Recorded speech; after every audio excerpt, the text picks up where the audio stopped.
Anda yang punya jabatan tinggi, dosa Anda nggak sama dengan dosa orang yang hidupnya serba pas-pasan. Ini kenapa nikmat dalam kehidupan Anda menuntut syukur. Dan setiap dosa-dosa Anda ini bukti bahwa Anda tidak bersyukur. Bukti bahwa Anda nggak bersyukur. Kenapa? Ada nggak satu dosa tanpa nikmat Allah? Nggak ada. Semua dosa pasti dengan nikmat Allah Azza wa Jalla. Untuk ghibah saja Anda harus menggunakan nikmat Allah yang bernama lisan, yang bernama kemampuan berbicara.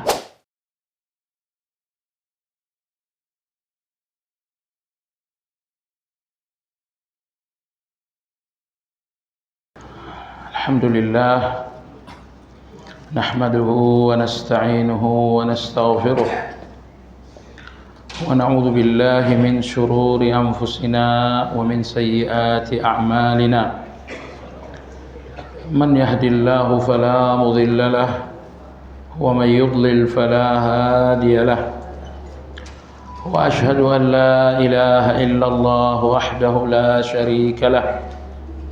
Wa ashhadu anna Muhammadan abduhu wa rasuluhu la nabiyya ba'dah.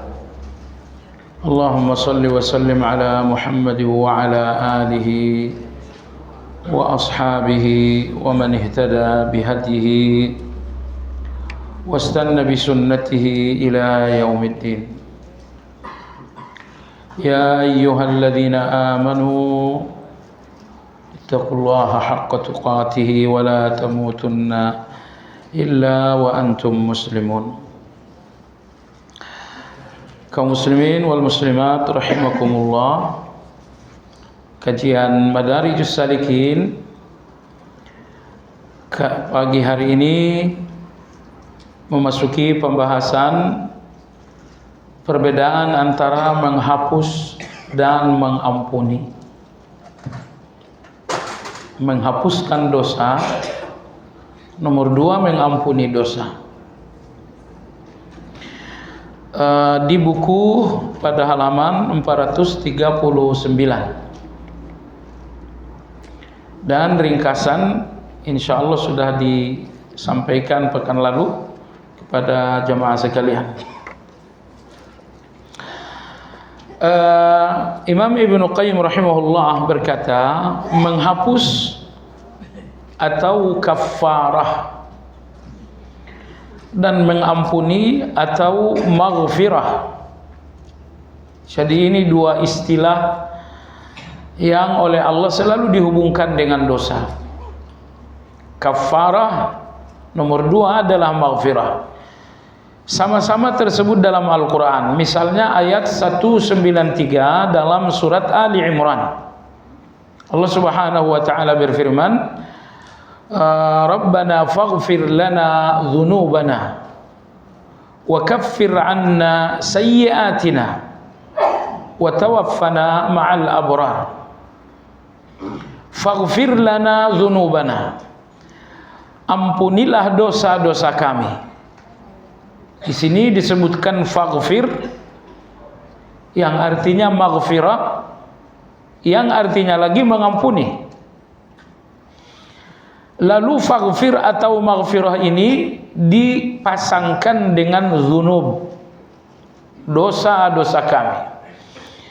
Wa kaffir 'anna sayyi'atina. Kaffir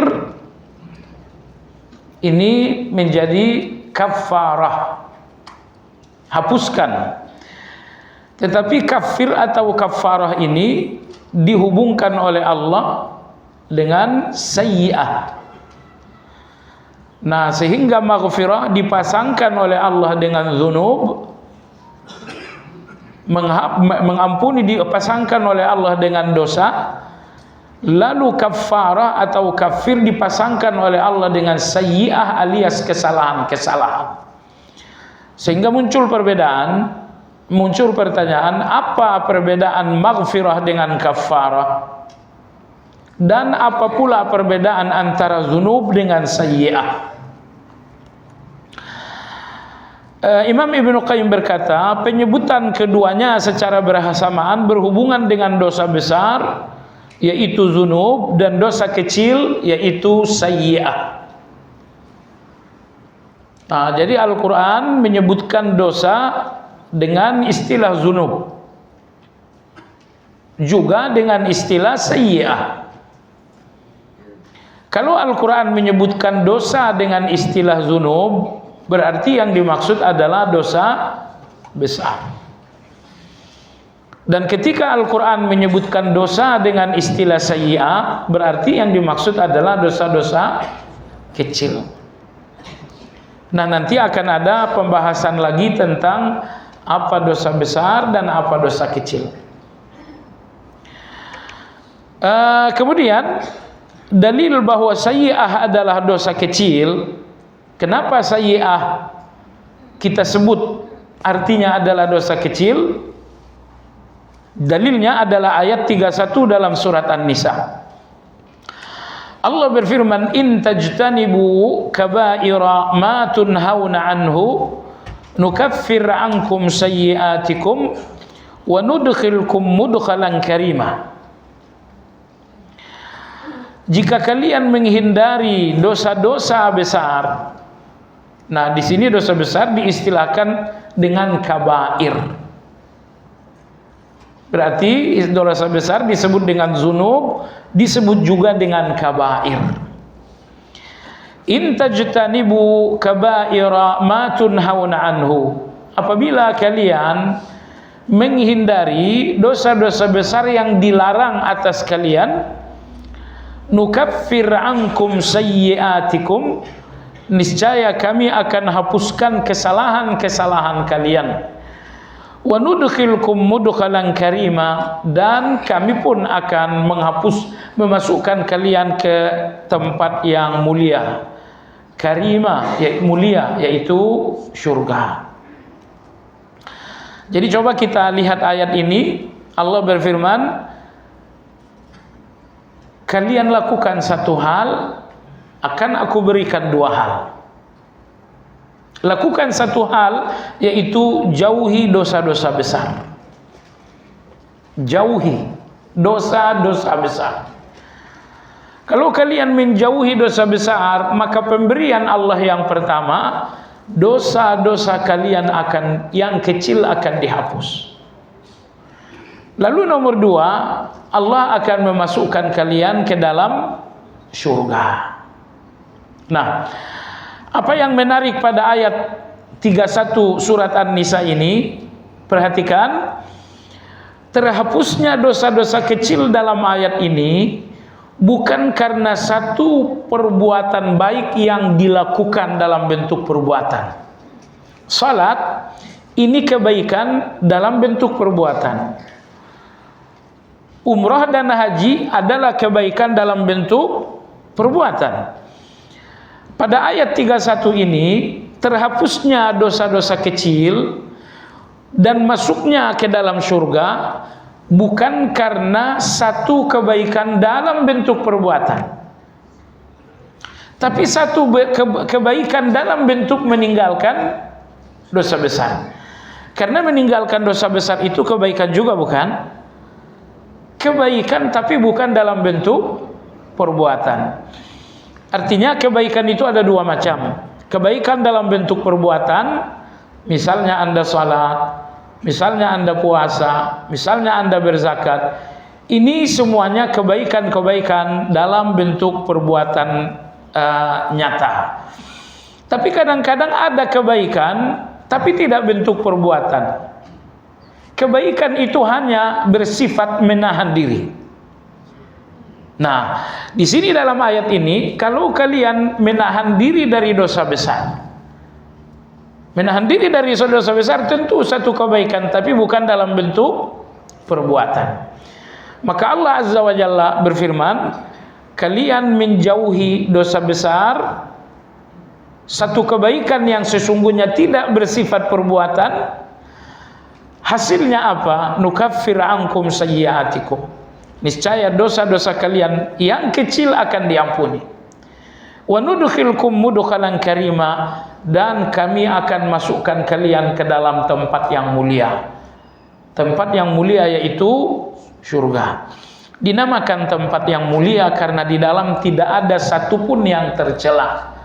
ucapan-ucapan yang tercela tidak ada lagi, perbuatan-perbuatan yang tercela tidak ada lagi. Makanya nikmatnya surga karena semuanya mulia. Semua orang surga berbicara, bertegur sapa dengan kata-kata yang mulia. Dan perilaku-perilaku di surga pun semuanya perilaku-perilaku yang mulia. Oleh sebab itulah surga dinamakan mudkhalan karimah. Jemaah sekalian yang saya hormati, pertanyaan adalah mana yang paling membahayakan antara dosa besar atau dosa kecil?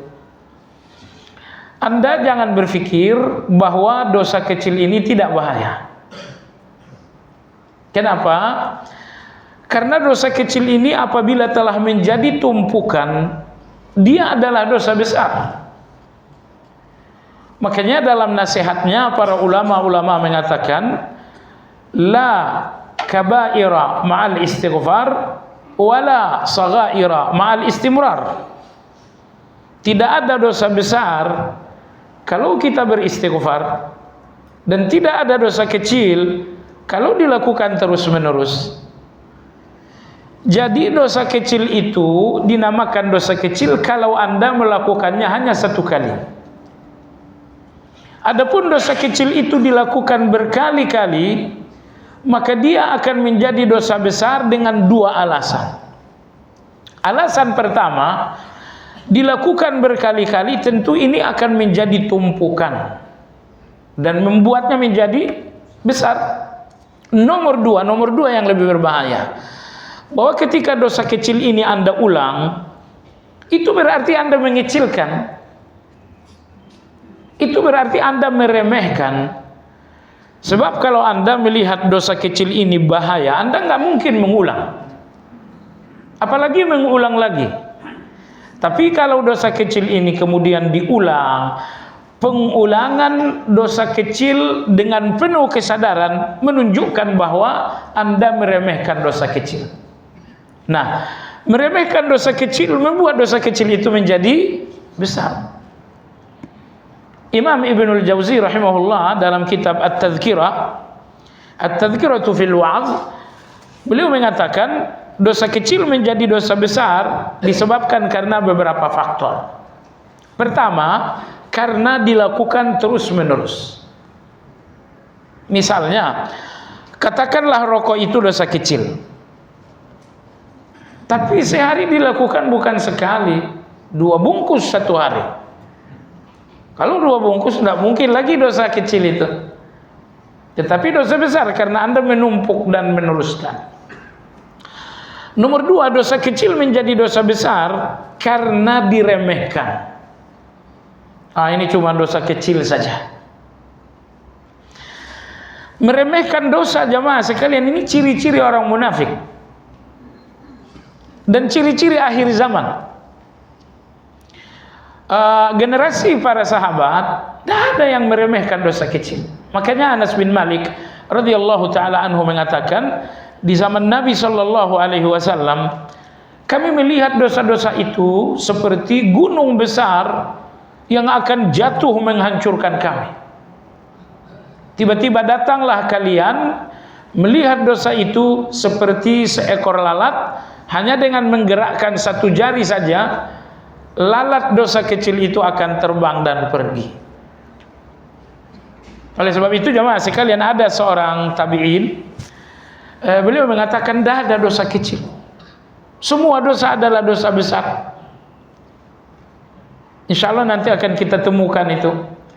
Lalu Imam Ibnu Qayyim melanjutkan, benarkah pernyataan seorang tabi'in bahwa tidak ada dosa kecil, semuanya dosa besar? Kata Ibnu Qayyim rahimahullah mengatakan, ucapan ini benar, tapi dengan sudut pandang yang tepat. Maksudnya apa? Kalau dosa-dosa dilihat dalam hubungannya dengan Allah, maka nggak ada lagi dosa yang kecil. Semua dosa besar, tapi kalau dilihat dalam hubungannya dengan Allah Azza wa Jalla. Jemaah sekalian, semua orang yang melihat betapa agungnya Allah, maka dia tidak lagi melihat ada dosa yang kecil kepada Allah. Tidak ada dosa yang kecil kepada Allah bagi orang yang melihat keagungan Allah Azza wa Jalla. Dosa kecil itu hanya bagi orang yang tidak melihat keagungan Allah Azza wa Jalla. Saya sebutkan contoh dalam analogi sehari-hari. Anda membantah orang biasa aja. Tapi kalau Anda membantah orang tua, itu ternyata rasa-rasanya besar sekali. Kesalahannya sama, membantah dan membantah. Cuman ketika membantah itu hubungannya dengan orang tua, maka dia menjadi sesuatu yang besar. Tapi kalau membantah itu hubungannya dengan istri Anda, apalagi dengan anak Anda tidak merasa membantah itu sesuatu yang besar. Oleh sebab itulah beliau mengatakan, dosa kecil bagi orang yang melihat keagungan Allah Azza wa Jalla, tidak ada lagi dosa yang kecil. Semua dosa besar. Jemaah sekalian yang saya hormati, keagungan Allah ataupun jalal itu akan nampak bagi orang yang menyadari kekuasaan Allah Azza wa Jalla. Kalau Anda telah sadar tentang kekuasaan Allah, maka Anda akan melihat keagungan Allah. Dan kalau Anda telah melihat keagungan itu, Anda tidak lagi melihat ada dosa yang kecil untuk yang Maha Agung. Renungannya jemaah sekalian, tidak ada kekuasaan atas diri Anda sebesar dan semutlak kekuasaan Allah Azza wa Jalla. Dalam beberapa kajian sering saya sampaikan, Anda bisa melepaskan semua kekuasaan manusia. Anda bisa melepaskan kekuasaan atasan. Misalnya seorang prajurit, dia berada dalam kekuasaan komandan. Tapi prajurit bisa melepaskan kekuasaan itu. Misalnya dia mengundurkan diri dari kesatuan, lepaslah kekuasaan atasan. Seorang karyawan ada di dalam kekuasaan direktur. Tapi kalau karyawan ini kemudian resign, lepaslah kekuasaan direktur. Jadi semua kekuasaan manusia sangat mudah untuk Anda lepaskan. Masalahnya kekuasaan Allah atas Anda sama sekali nggak bisa Anda lepaskan. Rezeki Anda yang menentukan Allah. Sampai kapan Anda hidup yang menentukan Allah. Kapan Anda mati yang menentukan adalah Allah Azza wa Jalla. Apakah Anda mati su'ul khatimah, husnul khatimah, Allah yang menentukan. Anak-anak Anda soleh atau jangan-jangan besok jadi pelaku narkoba, yang menentukan Allah. Istri Anda setia atau besok menjadi seorang pengkhianat, yang menentukan adalah Allah Azza wa Jalla. Kesimpulan, semua keinginan Anda 100% ada dalam ketentuan Allah Azza wa Jalla. Anda masih hidup sampai nanti sore, itu Allah yang memutuskan. Anda masih beriman sampai besok pagi, itu Allah yang memutuskan. Jadi tidak ada satupun keinginan Anda, melainkan semuanya ada dalam kuasanya Allah. Kuasanya Allah. Rezeki Anda adalah kuasanya Allah. Mati hidupnya Anda adalah kuasanya Allah. Sakinah atau berantakannya rumah tangga Anda, semuanya dalam kuasanya Allah. Maka jemaah sekalian, cobalah lebih dalam lagi Anda renungi kekuasaan Allah atas Anda 100%. Karena kekuasaan itu 100%, maka Anda nggak mungkin melepaskan kekuasaan itu. Kalau Anda sudah lihat, Anda sudah sadar bahwa kekuasaan itu Allah itu 100% dan tidak bisa ditanggalkan sama sekali, maka Anda akan melihat keagungan. Anda akan melihat keagungan. Nah, saat Anda telah melihat keagungan itu, maka Anda pun akan sadar, nggak ada dosa kecil untuk yang Maha Agung. Dosa kecil itu hanya kepada yang kecil-kecil saja. Adapun kepada yang Maha Agung, nggak ada lagi dosa yang kecil. Ini nomor satu. Nomor dua, Anda tidak lagi melihat dosa kecil karena melihat keagungan Allah. Nomor dua, Anda pun tidak lagi melihat ada dosa kecil kalau Anda melihat jamal, kebaikan-kebaikan Allah Azza wa Jalla. Kalau Anda melihat kebaikan-kebaikan Allah, dialah yang maha baik dengan anggota tubuh Anda yang sangat lengkap.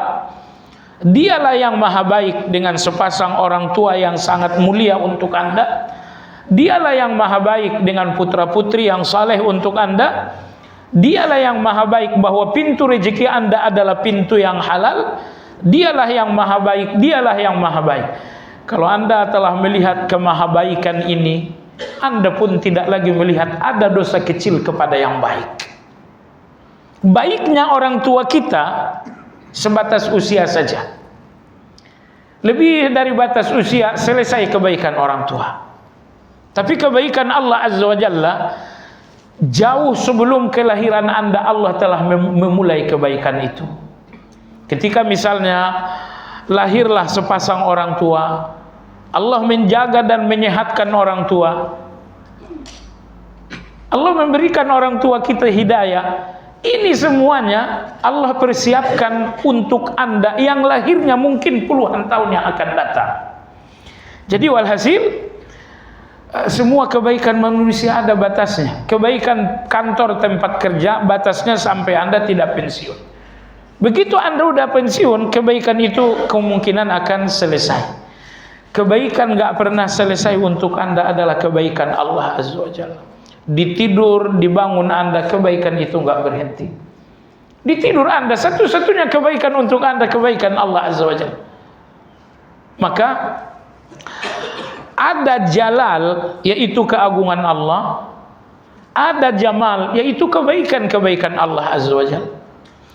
Kalau Anda sadar jalal, keagungan Allah, Anda akan sadar tidak ada dosa yang kecil kepada yang agung. Kesalahan kecil kepada yang agung menunjukkan kelancangan. Menunjukkan kelancangan. Dan kelancangan ini tentu menunjukkan, mohon maaf, kebodohan. Nomor dua, bagi Anda yang melihat jamal, betapa Allah sangat baik, maka Anda pun kembali tidak melihat lagi ada dosa kecil. Nah, jadi mohon ini difahami, ketika ada seorang tabi'in yang berkata, tidak ada dosa kecil, semuanya adalah dosa besar. Maksud beliau, kata Imam Ibnu Qayyim, tidak ada dosa kecil bagi orang yang menghubungkannya dengan Allah. Karena kalau Anda telah melihat keagungan dan kekuasaan Allah, mana lagi ada dosa kecil kepada yang sangat agung itu. Nomor dua, kalau Anda melihat betapa maha baiknya Allah, tidak ada lagi dosa kecil kepada yang maha baik. Baiknya orang tua kita, kebaikan yang terbatas, tapi rasa-rasanya enggak ada kesalahan kecil untuk orang tua. Semua kesalahan orang tua rasa-rasanya dosa besar, kesalahan besar. Kenapa? Karena kebaikannya sangat besar. Baik jemaah sekalian yang saya hormati, jadi dalam ayat 31 surat An-Nisa, Allah berfirman, dosa kecil akan terhapus bukan karena kebaikan dalam bentuk perbuatan, tapi karena kebaikan dalam bentuk menahan diri, yaitu menahan diri dari dosa-dosa besar. Ini jangan sampai Anda lupa. Misalkan Anda berpikir untuk melakukan satu dosa besar.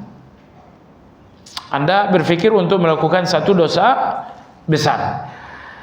Ingat, kalau dosa besar ini Anda jauhi, akan banyak dosa-dosa kecil Anda yang dihapus oleh Allah. Baik jamaah sekalian, jadi tadi kita katakan faktor-faktor yang membuat dosa kecil menjadi besar. Pertama adalah karena terus menerus. Yang kedua karena diremehkan. Nomor tiga, karena dilakukan secara terang-terangan. Dosa kecil, kalau Anda telah melakukannya secara terang-terangan, itu artinya undangan. Anda mengundang orang untuk melakukan hal yang sama. Orang yang tadinya masih pikir-pikir, begitu Anda melakukan, rasa takut orang tiba-tiba menjadi berani. Tadinya orang takut, tapi kemudian mereka jadi berani. Setelah Anda pamer dengan dosa, Anda pamer dengan dosa besar tersebut, dosa kecil tersebut. Hal yang keempat, nanti ini akan dibahas lagi dalam buku, yang mengakibatkan dosa kecil menjadi dosa besar karena dilakukan oleh orang-orang yang banyak nikmat. Jadi ketika Allah memberikan Anda nikmat yang sangat banyak, dengan nikmat yang banyak ini ternyata dosa Anda juga enggak berhenti. Nah, dosa-dosa kecil bersamaan dengan nikmat Allah yang banyak, ini adalah dosa menjadi dosa besar. Mohon maaf, ada golongan tertentu yang memiliki garis keturunan bersambung dengan Nabi. Itu nikmat atau bukan? Nikmat. Dosa mereka nggak sama dengan dosa kita. Dosa mereka bersamaan dengan nikmat yang luar biasa. Dosa bersamaan dengan nikmat yang luar biasa. Dosa ini menjadi dosa yang besar, bukan lagi dosa kecil. Jadi jangan terlalu nyaman dengan nasab yang mulia itu, karena dosa bersamaan dengan nasab yang mulia bukan lagi dosa yang kecil, dosa yang besar. Allah berfirman tentang istri-istri Nabi SAW, ya nisa'an Nabi, may ya'ti minkunna bi fahishatin mubayyinah yudha'af laha al-'adzab wa kana dzalika 'ala Allah yasira. Wahai kalian istri-istri Nabi, kehidupan kalian sambung dengan kehidupan Nabi. Maka siapa di antara kalian melakukan dosa dan kekejian, hukuman dan azab akan dilipat gandakan. Maka siapapun yang punya hubungan khusus dengan seorang Nabi, dosanya bukan sama dengan dosa orang-orang awam, tapi dosanya dilipat gandakan oleh Allah Azza wa Jalla. Oleh sebab itu jamaah sekalian, anak gadis berzina, lalu seorang wanita yang punya suami berzina, seorang istri yang berzina ini hukumannya dalam Islam dirajam sampai mati. Tapi gadis yang berzina ini dalam Islam hukumannya dicambuk 100 kali.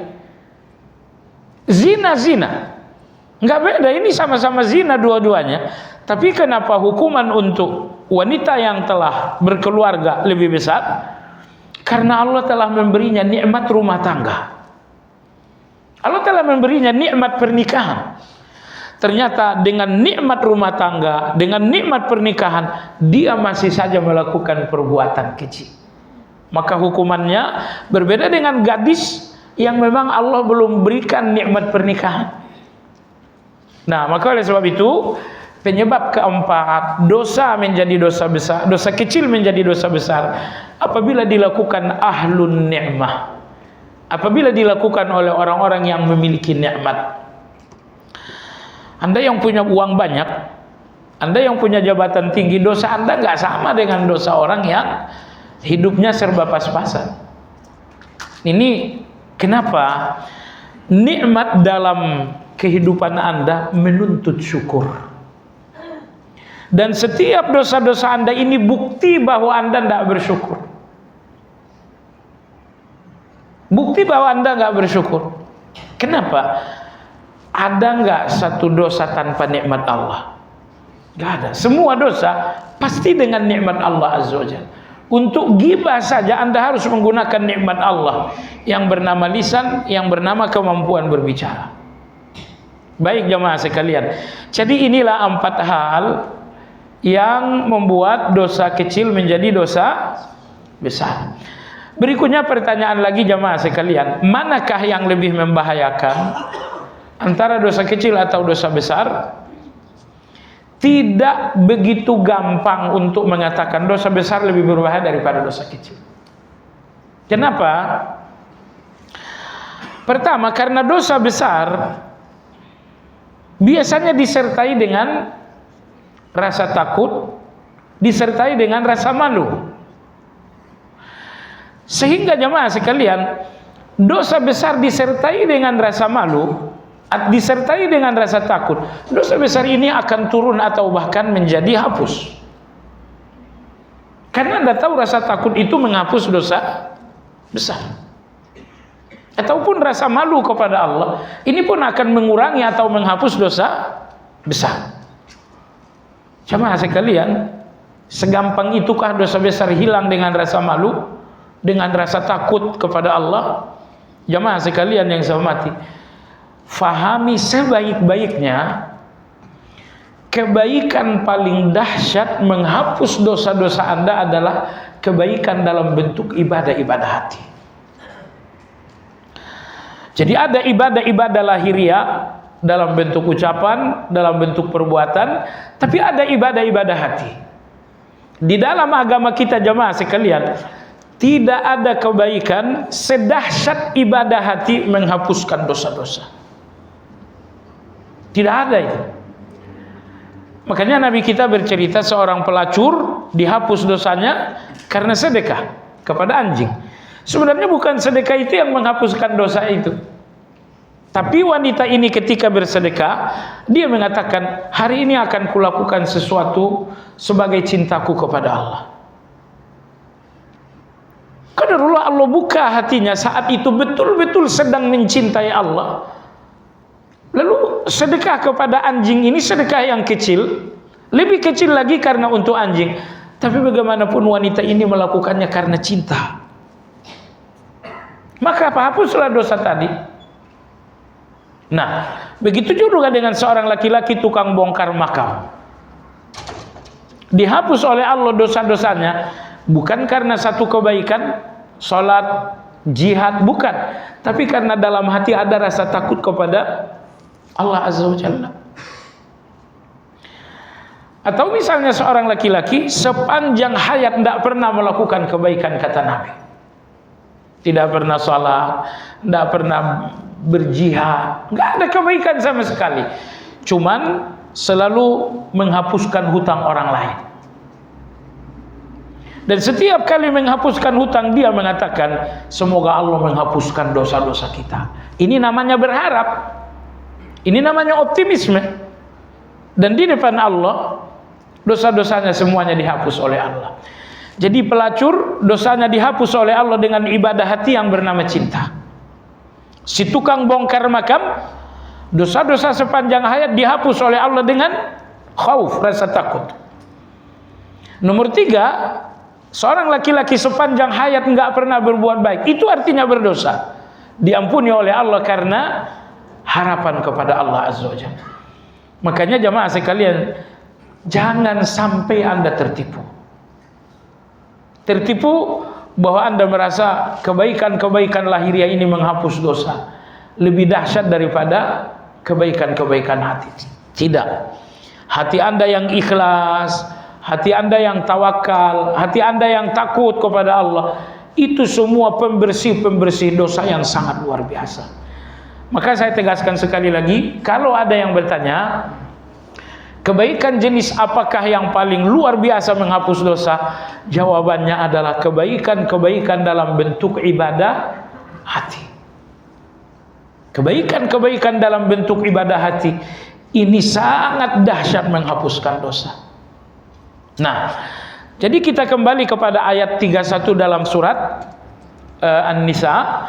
Allah berfirman, kalau kalian menghindari dosa besar, dosa kecil kalian akan dihapus. Mungkin Anda bertanya, menghindar dosa besar, dosa kecil menjadi terhapus. Jemaah sekalian, sebab orang yang menghindar itu pasti karena rasa takut kepada Allah Azza wa Jalla. Nah, kalau dosa besar ini dihindari karena rasa takut kepada Allah Azza wa Jalla, maka nilai ibadahnya bukan karena menghindarnya, tapi karena rasa takutnya.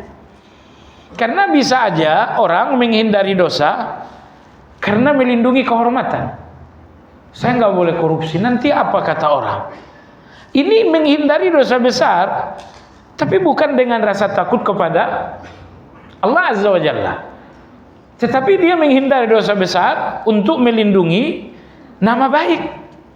Artinya dia menghindari dosa besar untuk membangun citra diri.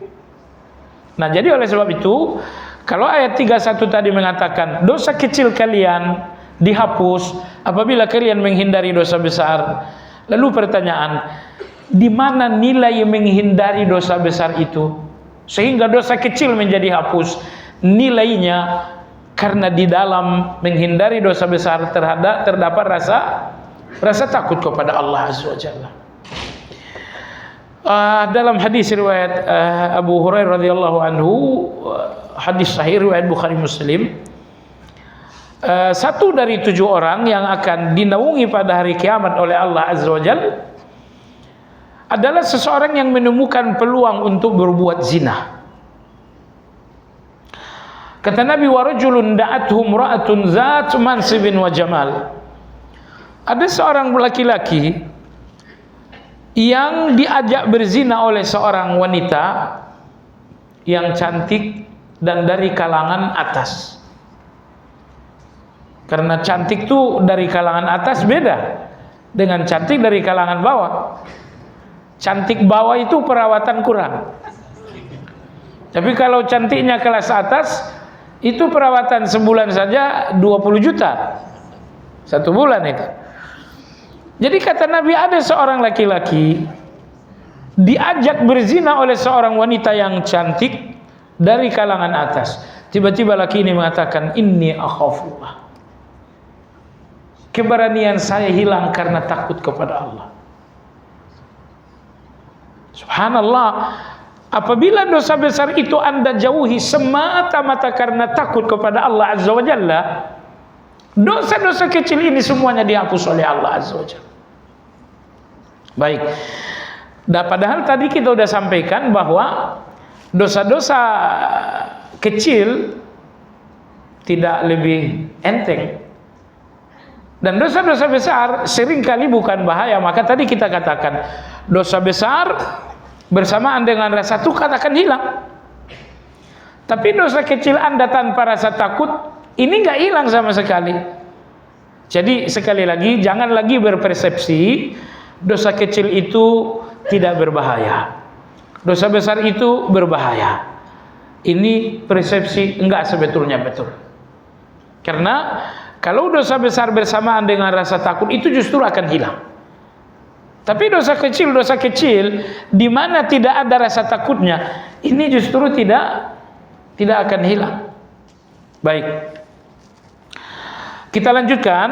Dalam hadis riwayat Imam Muslim, Nabi SAW bersabda, antara salat wajib dengan salat wajib berikutnya, antara Jumat dengan Jumat berikutnya, antara Ramadan dengan Ramadan berikutnya, menghapuskan dosa-dosa sayyiat yang terjadi di celah-celahnya sepanjang menjauhi dosa besar. As-salawatul khams wal jum'atu ilal jum'ah wa Ramadan ila Ramadan mukaffiratun lima bainahunna idza jtunibatil kaba'ir. Bisa juga dibaca idza jtanabal kaba'ir. Jadi dari satu salat wajib ke salat wajib berikutnya menghapus dosa-dosa kecil. Dari satu Jumat ke Jumat berikutnya, karena tidak selamanya dosa terjadi antara satu salat dengan salat lain. Ya, maka antara Jumat dengan Jumat berikutnya menghapus. Antara Ramadan dengan Ramadan berikutnya menghapus. Jadi ada pembersih harian, itu salat. Ada pembersih mingguan, Jumatan. Ada pembersih tahunan, yaitu Ramadan. Pertanyaannya, dosa-dosa apa yang terhapus? Dosa-dosa kecil. Apapun dosa-dosa besar ini nggak akan terhapus. Nah, jemaah sekalian, Imam Nawawi ketika memberi keterangan hadis ini dalam Syarah Sahih Muslim, beliau mengatakan, sebenarnya masih ada nggak sih doa seseorang Muslim? Pasalnya begini, kata Imam Nawawi, begitu Anda menyempurnakan wudhu, menghapuskan dosa. Begitu Anda berjalan menuju masjid, langkah-langkah ini menghapuskan dosa. Begitu di masjid Anda bacakan amin bersamaan dengan imam, itu pun menghapuskan dosa. Lalu setiap kali Anda ruku' dan sujud, dosa-dosa ditaruh di atas kepala. Ketika Anda ruku', ketika Anda sujud, maka dosa-dosa itu pun gugur. Maka Imam Nawawi rahimahullahu ta'ala mengatakan, ini pembersih yang sangat luar biasa bagi seorang muslim.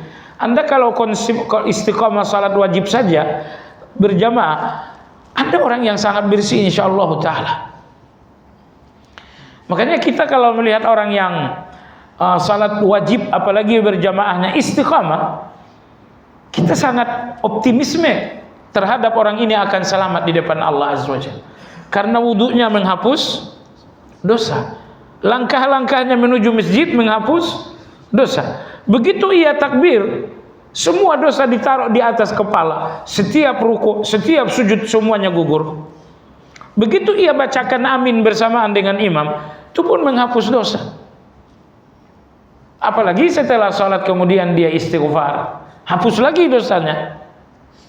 Nah, lalu Imam Nawawi rahimahullahu ta'ala berkata, dengan banyaknya penghapus-penghapus dosa seperti ini, lalu dosa-dosa kecil atau sayyiat ini hapus.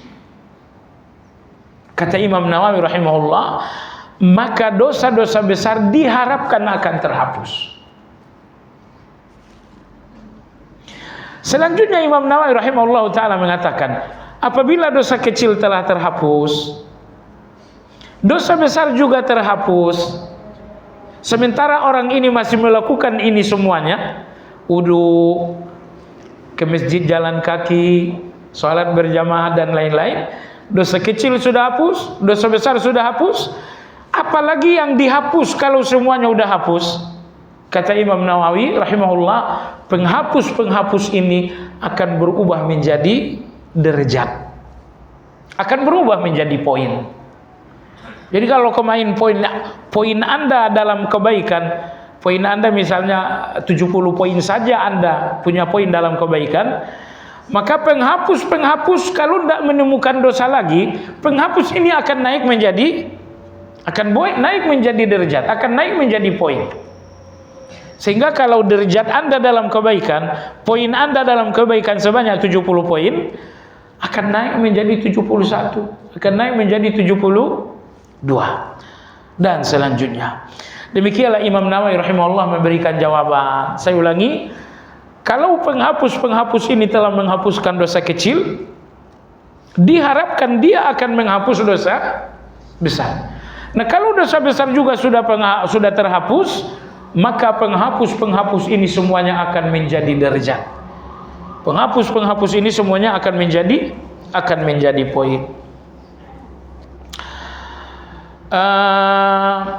Imam Ibnu Qayyim mengatakan maghfirah lebih sempurna dari kafarah, maka dalil-dalil menggunakannya untuk dosa-dosa besar, yaitu zunub dan kabair, dan kafarah untuk dosa-dosa kecil, yaitu sayyiat.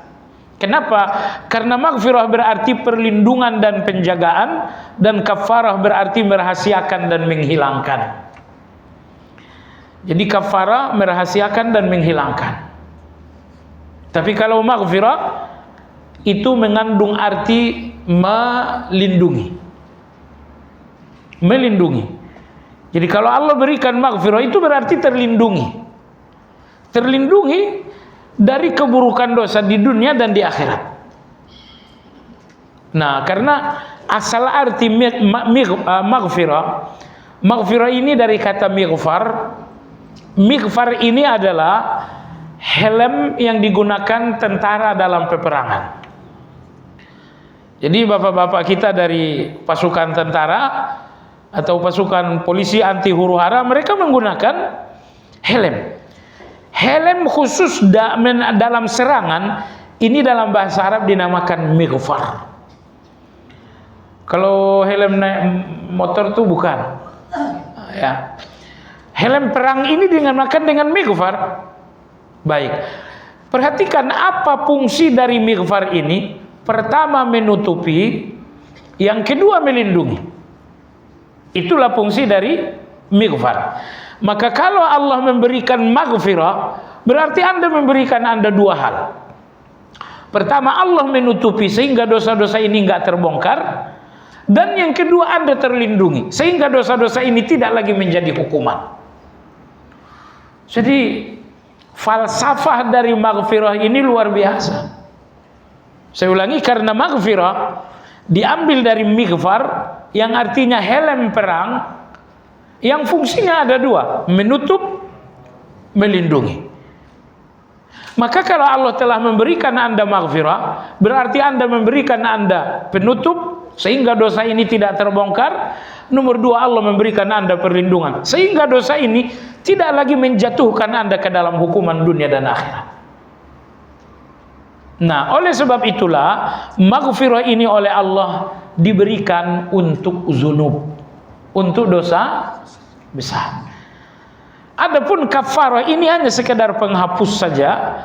Ini oleh Allah diberikan kepada dosa-dosa kecil. Allah Subhanahu wa taala berfirman, di sini disebutkan satu ayat. Artinya Ibnu Qayyim mengatakan, apabila maghfirah dan kafarah disebutkan secara terpisah, berarti keduanya sama. Jadi maghfirah dan kafarah ini berbeda kalau disebutkan sama. Misalnya dalam surat Ali Imran tadi, faghfir lana dzunubana wa kaffir 'anna sayyi'atina. Ya Allah, berikan kami maghfirah, berikan kami kafarah. Disebutlah maghfirah dengan kafarah bersamaan, berarti berbeda. Tapi kadang-kadang yang disebutkan cuma maghfirah saja, atau kadang-kadang yang disebutkan kafarah saja. Kalau disebutkan secara bersendiri tanpa bergandengan, maka dua-duanya menjadi sama.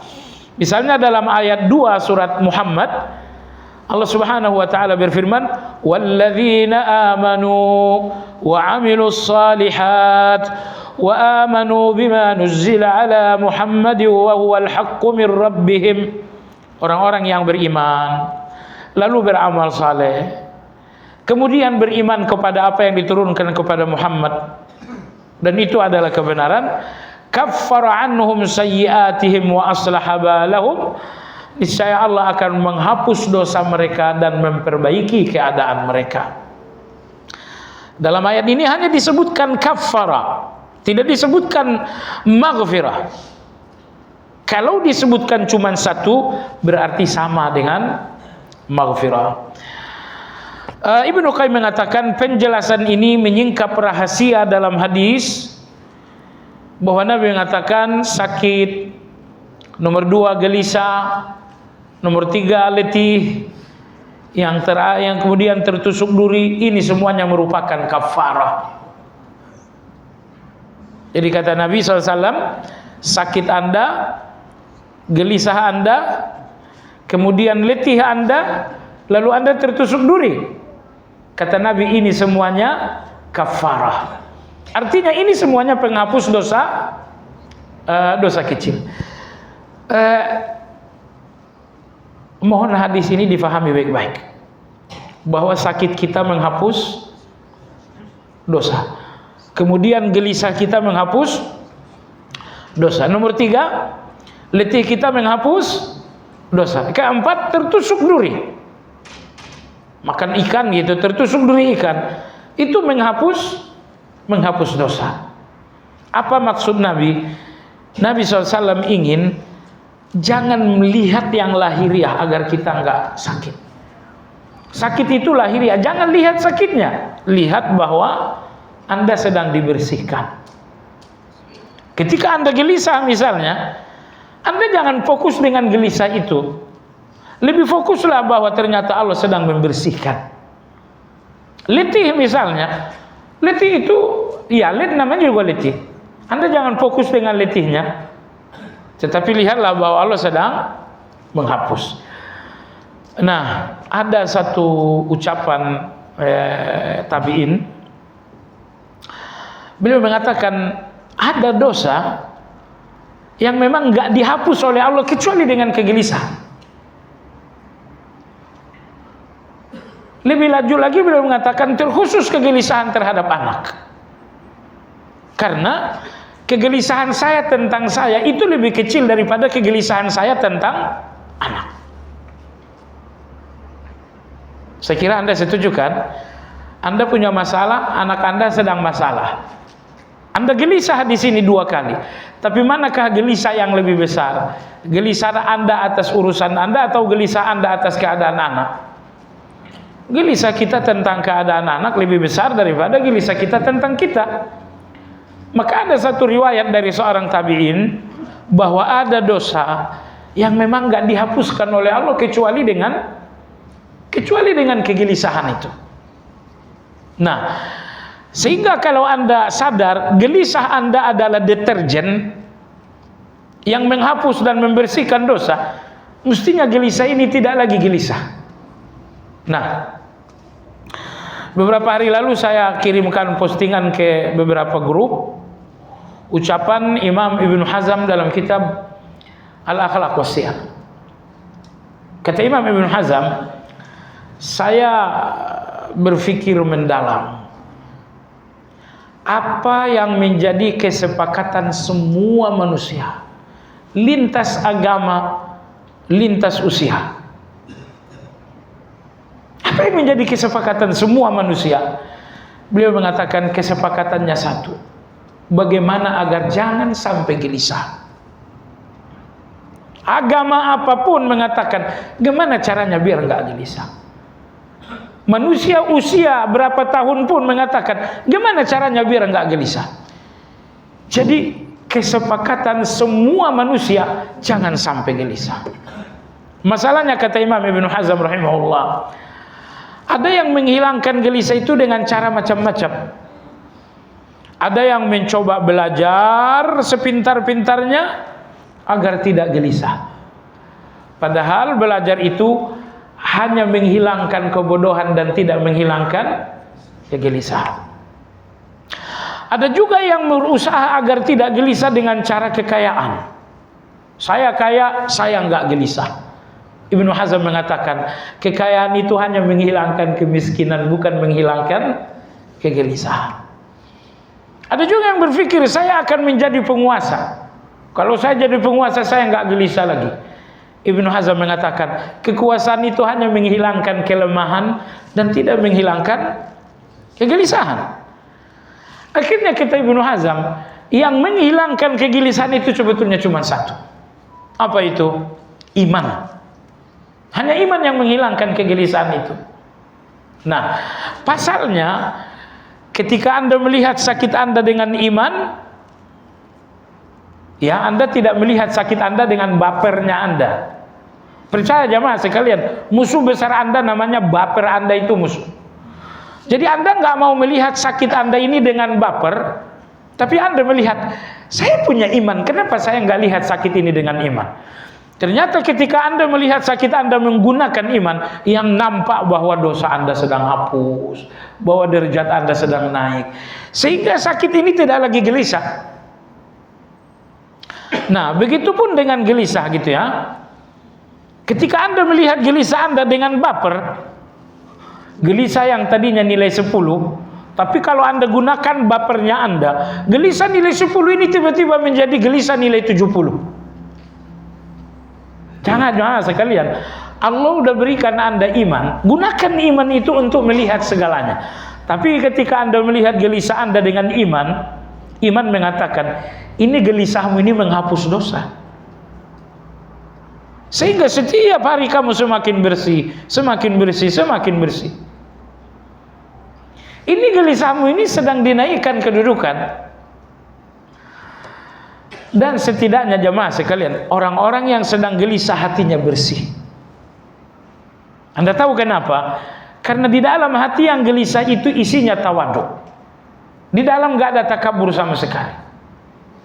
Penyakit hati yang sangat berbahaya adalah takabur. Nah, orang-orang yang sedang gelisah, hatinya tidak punya jalan untuk takabur itu. Baik jamaah sekalian yang saya hormati.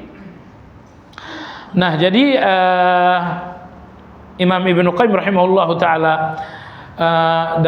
dalam hadis ini, dalam hal ini dia mengutip ayat hadis Nabi sallallahu alaihi wasallam bahwa sakit, gelisah, letih, tertusuk duri, ini semuanya menghapuskan dosa. Tapi di mana rahasianya? Apakah terhapusnya dosa karena durinya? Terhapusnya dosa karena gelisahnya? Beliau mengatakan semua ujian tersebut tidak membersihkan dosa secara mandiri, melainkan karena di dalamnya ada amal saleh, yaitu kesabaran. Letih ini menghapus dosa, bukan letihnya, tapi karena di dalamnya ada sabar. Gelisah ini menghapus dosa karena di dalamnya ada sabar. Nah, sebab kalau gelisah tanpa sabar menghapus dosa, itu keliru. Ini lagi-lagi kembali kepada apa yang tadi saya sampaikan, bahwa sabar ini termasuk ibadah hati. Dan ibadah hati adalah kebaikan paling dahsyat menghapus dosa. Nah, cuman jemaah sekalian, apa arti dari sabar? Sabar itu artinya menahan diri. Menahan diri. Banyak orang yang sakit tapi sumpah serapah dan marah-marah. Oh, kamu tidak sabar, karena sabar itu menahan diri dan Anda tidak menahan diri. Ada orang yang gelisah tapi tidak menahan diri. Oh, kalau Anda nggak menahan diri dalam gelisah, berarti Anda bukan orang yang sabar. Makanya ulama-ulama kita mengatakan, sebetulnya kita nggak perlu takut dengan segala persoalan, tapi yang kita takut bahwa kita nggak sabar dalam persoalan itu. Jangan takut dengan musibah, tapi takutlah kalau Anda tidak punya sabar dalam musibah. Jangan takut dengan kesulitan, tapi takutlah bahwa Allah tidak berikan sabar dalam kesulitan. Jadi sepanjang di dalam kesulitan Anda benar-benar bersabar, cepat atau lambat ini akan selesai. Allah hanya sedang membersihkan Anda. Masa saya dibersihkan udah 2 tahun? Kan dosa Anda juga bukan dosa 2 tahun. Berapa usia Anda? 40 tahun. Dosa 40 tahun. Dosa 40 tahun. Gini, Anda punya uang 1 juta, hilang 100.000. Sudut pandang ada 2 nih. Kalau Anda melihat yang sisa 100.000 ini nggak sedih. Tapi kalau Anda fokus dengan yang hilang, yang 900.000 ini nggak terasa. Anda mau pakai yang mana ini? Kalau Anda mengeluhkan yang 100.000, Anda nggak sadar di kantong Anda masih. Tapi kalau justru Anda fokus dengan yang 900.000, yang 100.000 ini kecil. Duit kamu hilang 100.000. Ya. Itu kan kuota 2 bulan. Yang sisa masih 900.000, kuota setahun. Tuh. Jadi zalimnya manusia atau dangkalnya manusia, fokus dengan yang 100.000 sehingga nggak sadar masih ada 900.000. Makanya jemaah sekalian, orang yang paling tinggi di dalam kesulitan adalah orang yang bersyukur. Orang yang paling tinggi di dalam musibah adalah orang bersyukur. Karena orang yang bersyukur, mereka melihat yang sisa dan nggak melihat yang pergi.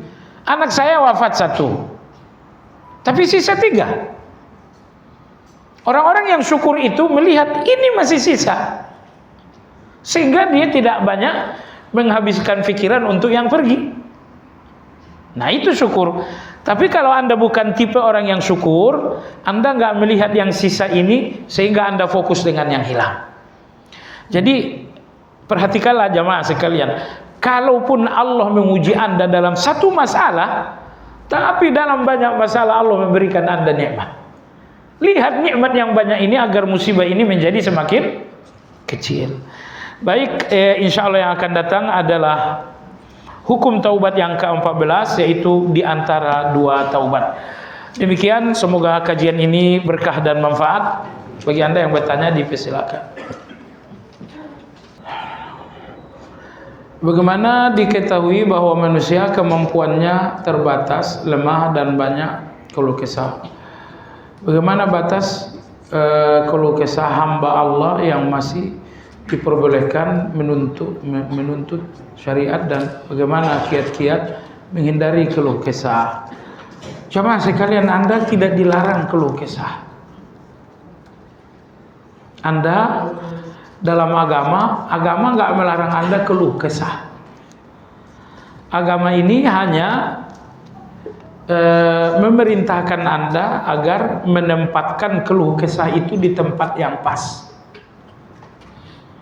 Kalau Anda keluh kesah dengan saya, itu keluh kesah di tempat yang salah. Salah kamar itu. Salah coblos saja bahaya. Apalagi salah kamar. Tapi kalau keluh kesah Anda di depan Allah Azza wa Jalla, itu luar biasa banget itu. Nah, jadi oleh sebab itu, keluh kesah dalam agama enggak dilarang, tetapi agama mengarahkan agar keluh kesah itu di tempat yang tepat. Tempatkanlah keluh kesah Anda di depan Allah, bukan di depan manusia. Kecuali kalau diskusilah dengan manusia. Tapi kalau Anda ingin mengeluh di depan Allah Subhanahu wa taala. Bagaimana pengaruh doa minta diampuni dosa-dosa dari sesama muslim? Anak terhadap orang tua terhadap bayi yang masih hidup maupun yang sudah meninggal. Ya, pengaruhnya sangat besar ya. Kalau Allah menerima doa kita, tentu dosa-dosa itu akan dihapus oleh Allah Azza wa Jalla. Allahumma ighfirli misalnya, Allah ampunilah aku misalnya. Kalau doa-doa minta ampun diterima oleh Allah, berarti dosa-dosa menjadi hilang. Dosa-dosa menjadi hilang. Pada rakaat ketiga ada keempat makmum belum selesai tuntas baca Fatihah. Imam sudah takbir untuk ruku. Apakah kita sebagai makmum menyelesaikan Fatihah atau langsung? Kalau cuma sebentar sisa amin doang, ghairil maghdubi alaihim, imam ruku, Anda tinggal baca amin, lanjutin aja. Tapi kalau memang agak panjang, masih ada satu ayat, apalagi 2 ayat, tinggalkan Fatihahnya, ikuti imam. Seorang ayah atau kakak adik laki-laki yang jadi wali untuk menikahkan anaknya, sewaktu dia mengucapkan ijab kabul kurang lancar atau sedikit tersendat di awalnya, sedangkan calon mempelai pria dengan lancar menjawabnya, penghulu menyatakan sah nikahnya. Setelah para saksi bilang sah, semuanya sah. Akad nikah ini main-main aja sah. Dalam agama kita ada 3 hal. Seriusnya serius, main-mainnya pun serius. Seriusnya serius, main-mainnya juga serius. Apa itu? Pertama nikah. Yang kedua, nomor 2 adalah talak, cerai. Misalnya Anda main-main sama istri, mami kita cerai ya, talak 1, cuman bercanda, sah itu. Saya cuman main-main. Oh, ini bukan permainan. Jadi apa yang dilakukan di pernikahan main-main aja sah kok. Misalnya ini saya sering lihat nih, kata penghulu, tes dulu. Jadi calon mertua mengatakan, aku nikahkan putriku dengan mahar sekian dibayar tunai. Si mempelai bilang, saya terima nikahnya dengan mahar tersebut tunai. Enggak, ini baru tes. Udah lancar udah, baru kata penghulu, sekarang kita mulai. Yang tadi udah sah. Yang tadi udah sah Pak penghulu. Jadi jawab sekalian itu sudah sah itu. Kita masbuk, imam telah ruku atau sujud, apakah kita makmum juga langsung ikut ruku sujud? Ya, langsung ruku sujud dengan 2 kali takbir. Takbir pertama takbiratul ihram, takbir yang kedua takbir intiqal. Kekeliruan di sini kadang-kadang keliru. Ingat, haula wa quwata illa billah. Takbiratul ihram wajib sempurna dibaca dalam keadaan berdiri. Baik, saya praktek. Semisal takbiratul ihram Anda, ini imam udah ruku nih, udah ruku, ini jangan sampai bangkit nih imam. Saya nggak boleh terlambat. Maka Anda mengatakan Allahu Akbar. Anda takbir ihram atau takbir intiqal? Kalau takbir intiqal itu sah, takbir ihram nggak sah. Kenapa? Allahnya Anda berdiri, akbarnya sudah. Kenapa? Karena takbiratul ihram dari awal sampai akhir wajib dalam keadaan berdiri. Ini kesalahan fatal ini. Jadi Allahu Akbar, Sempurna dulu takbir itu dalam posisi berdiri, baru Anda takbir lagi Allahu Akbar. Ini mohon tidak keliru lagi. Adapun Anda takbir separuhnya berdiri, separuhnya sambil, kalau itu takbir intiqal itu sah, tapi kalau itu takbir ihram enggak sah. Kalau takbir ihramnya enggak sah, berarti salat Anda wajib diulang.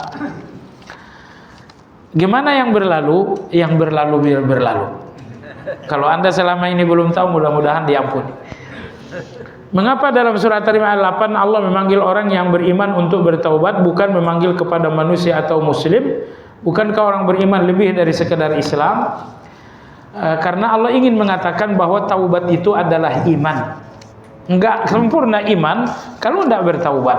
Makanya Nabi kita pun bertaubat. Apakah suatu ibadah yang dinilai sah secara syar'i pasti diterima dan mendapat pahala dari Allah Subhanahu wa taala? Jawabannya insyaallah. Kalau secara syar'i telah sah, rukunnya, syaratnya itu sudah terpenuhi, maka insyaallah itu diterima oleh Allah. Orang yang ditimpa musibah tapi tidak sabar dengannya, apakah musibah yang dialami pada akhirnya tetap menjadi penggugur dosa dan di surga? Ya bukan. Kalau di dalam musibahnya tidak sabar, itu enggak jadi penghapus dosa. Itu tadi yang disampaikan oleh Ibnu Qayyim. Musibah itu tidak menghapuskan dosa secara mandiri, tapi karena di dalamnya ada sabar. Kalau tidak ada sabar, musibah itu dua kali. Musibahnya adalah musibah, tidak hapusnya dosa, musibah yang lebih besar lagi. Kenapa ijtihad ulama yang benar dapat 2 pahala, sementara yang salah masih tetap dapat pahala?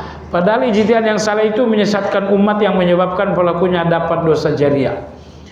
Ulama kita misalnya ketika mereka keliru dalam berijtihad, kekeliruan itu bukan karena hawa nafsu. Mereka berusaha mengikuti dalil, ternyata salah. Maka kalau dia dapat 1 pahala karena dia berusaha mengikuti dalil, di situ dapat 1 pahalanya. Karena tidak ada ahli ijtihad yang berijtihad kira-kira begini, kira-kira begitu. Tidak ada. Semua ahli ijtihad menggali dalil-dalil Al-Quran dan hadis untuk sampai kepada 1 kesimpulan. Kesimpulannya salah padahal telah menggali, maka dia dapat 1 pahala. Pahala menggali saja. Kalau kesimpulannya tepat, dia dapat 2 pahala. Pahala menggali 1, pahala kesimpulannya tepat, pahala kedua.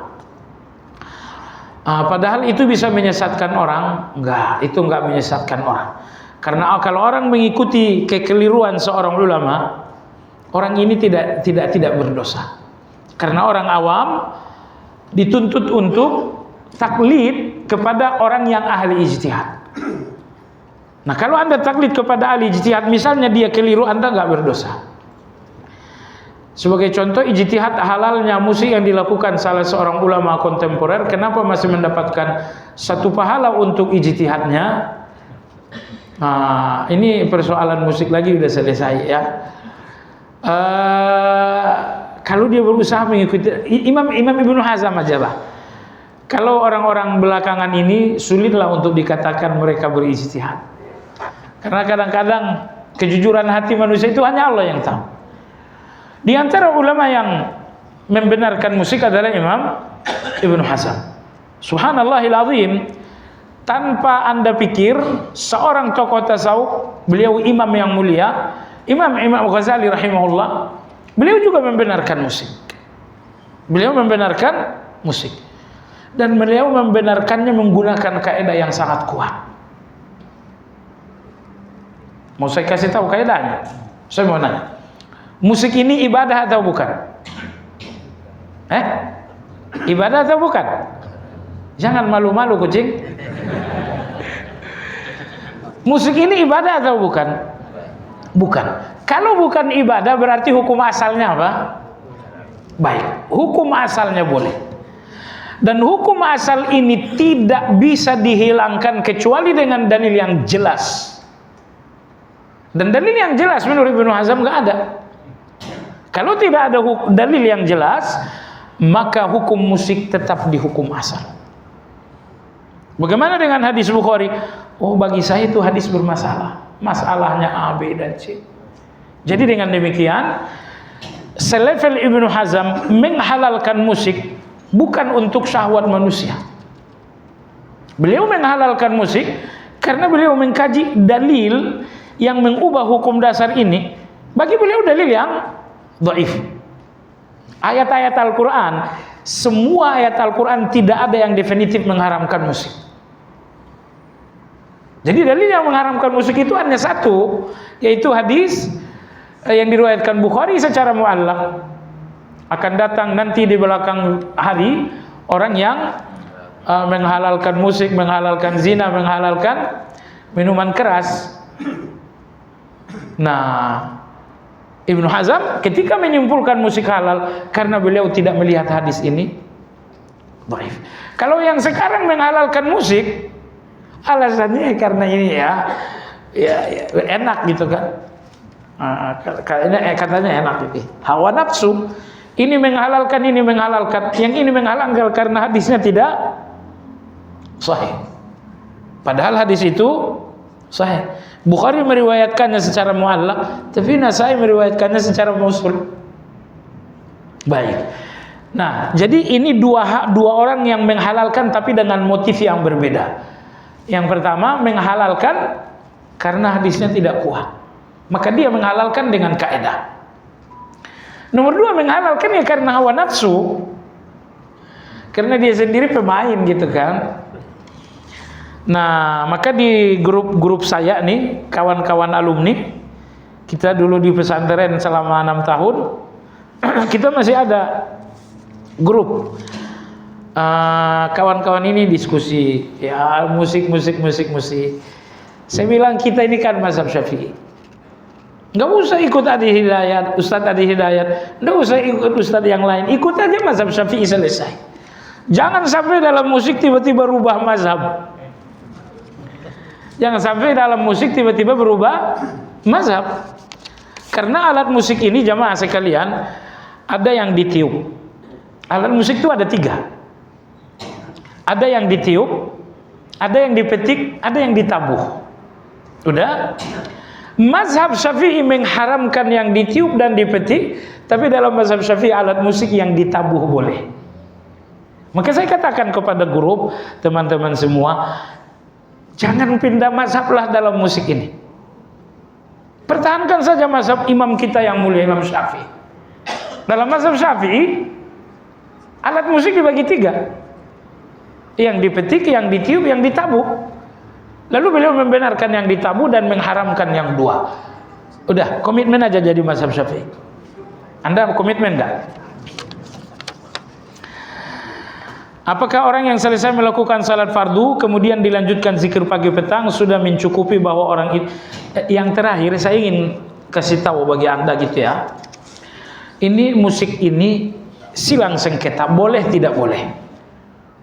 Posisi Anda nyeburin atau menghindar? Anda posisi Anda menghanyutkan diri padahal Anda nggak tahu A dan B, atau posisi Anda menghindar? Iya, itu yang dinamakan dengan wara, menghindar saja. Menghindar pasti selamat. Kalau ikut ya hanyut masalahnya. Orang yang selesai melakukan salat fardu kemudian zikir pagi petang sudah mencukupi orang itu sedang melakukan pertaubatan atas dosa malam yang dilakukan. Insya Allah itu sudah termasuk taubat terhadap yang berlalu. Cuman lagi-lagi jamaah sekalian, saya ingin tegasin banget bahwa yang paling dahsyat menghapuskan dosa masa lalu adalah ibadah hati. Rasa takut, rasa menyesal. Menyesal itu ibadah hati kan? Wallahu a'lam. Subhanakallahumma bihamdika asyhadu an la ilaha illa anta astaghfiruka wa atubu ilaik. Alhamdulillahirabbil alamin. Assalamualaikum warahmatullahi wabarakatuh.